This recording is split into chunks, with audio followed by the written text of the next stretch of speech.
Hello guys, welcome back to the channel. In this today's tutorial, I'm going to show you how you can purchase wall packs with the flower currency and Dress to Impress game of Roblox summer update. Okay, let's get into it guys. There are two wall packs that you can purchase with your flowers, and it's in the summer update 2026 in Dress to Impress. First, you're going to go to this post menu, and then you're going to click on this arrow to open up the wall packs, and you're going to go to the shop. And here you can purchase the bodybuilder wall packs and also the Ivy League.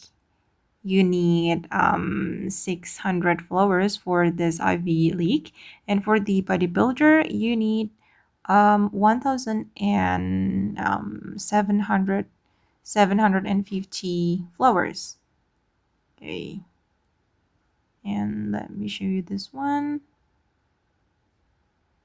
Oh, that's so cute. You can purchase it with your flowers guys.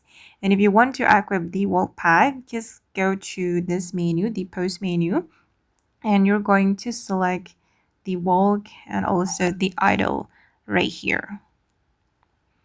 If you want to unequip them, just tap on the menu again and it will be unequipped. Okay guys, and that's how you can purchase the two new walk packs with the flower currency and Dress to Impress summer update. I hope this video will be useful for you. Thank you so much for watching and bye.